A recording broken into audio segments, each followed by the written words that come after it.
What's happening, everybody? This is Wilson Jet, and I'm going to be having a lot of aftermath footage to show you here pretty soon. My wife and I just had our third child, baby boy, a couple weeks ago, and I am coming to the end of another semester of post-grad work at the local university.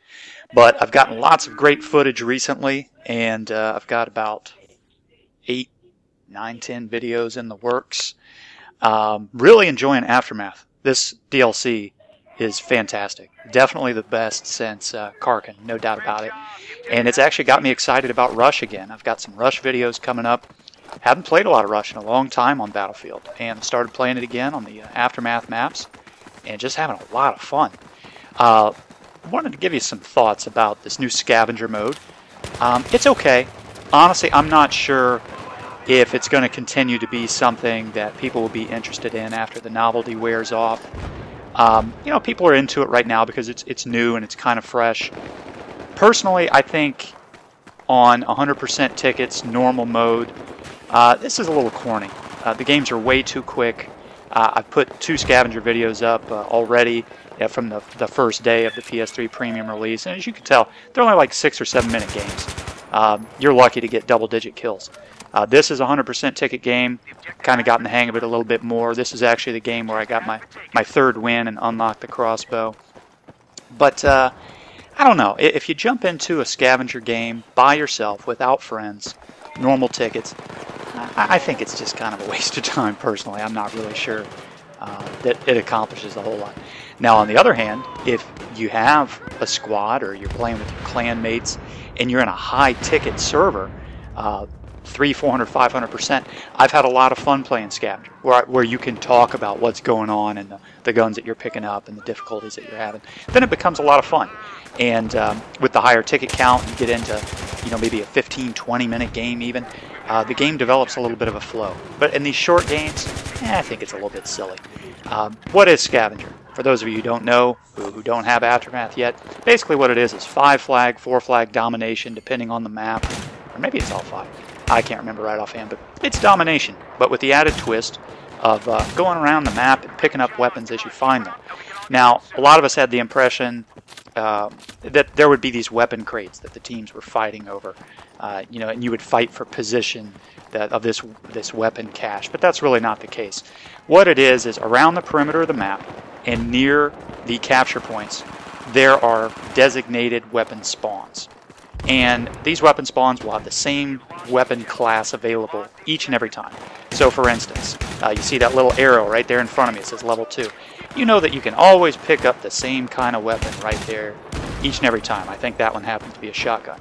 Maybe somewhere else, you know that you can always pick up an assault rifle. Typically it's going to be a Scar L or an AK-74 in Scavenger Mode. Something that's not ridiculously overpowered.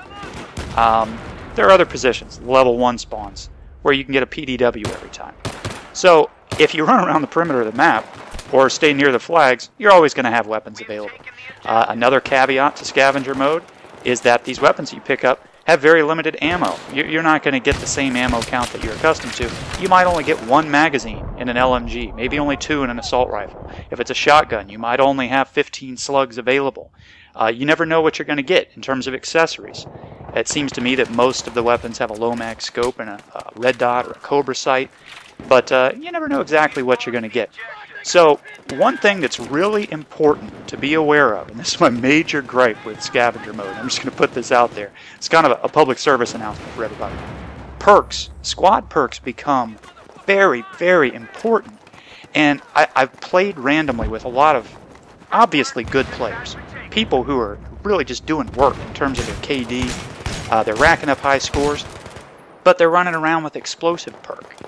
Now, that's pointless. Please don't use explosive perk in Scavenger Mode. The reason why is you start the game with 1 sidearm, and that's it.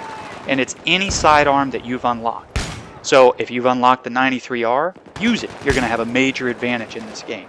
I see a lot of people using the Magnum or the Rex. That makes sense too, because they dole out a lot of damage. If you come up against somebody 1v1, you're pretty much guaranteed to win that encounter. Personally, I've been using the Glock 17 because I like the laser sight. It confuses people, and it gives me a lot of bullets. And I just wanted to be different. So I've been using that, and it's working out all right. It's a little more of a challenge than running around with the Rex or the 93R. But in terms of the squad perks, I really think there's only one setup that each and every squad should use, and that would be frags. You gotta have them. If you're only running around with a pistol, then you need 2 grenades. So somebody should be running that frag perk each and every time. The second most important one would be ammo. An extra clip when the ammo is limited makes perfect sense. So frags and ammo. Since we're talking about domination and it's important to get to those weapon spawns and capture these flags, then sprint becomes very important. And then lastly, cover. I think you should always use cover every single time. Now, if we were going to swap one of those out, maybe sprint. Maybe we could swap sprint for suppression, and your squad would have a distinct advantage in every 1v1 encounter and would have a higher probability of winning that encounter. I don't have a problem with that. But there is no reason for explosives, ever. And I'm playing with a lot of squads who are using double, even triple explosives. And these are good players, and it's just a pet peeve of mine. If you're playing Scavenger Mode, man, just put frags on, put ammo on. Do something to help your squad, because if you've only got a pistol, those squad perks become a major, major advantage. I think this game's about over here. I think I finished 9-3, something like that. Maybe I'll be able to put up some footage of some longer games so you see how that plays out. But Scavenger Mode's alright. Personally, I don't know how long it's going to last, but it's kind of cool. It's definitely a neat game mode. Like I said, I'm going to have a lot more Aftermath footage coming your way. I'm really enjoying it. Give this a shot. Thanks for the view. I'll catch you next time.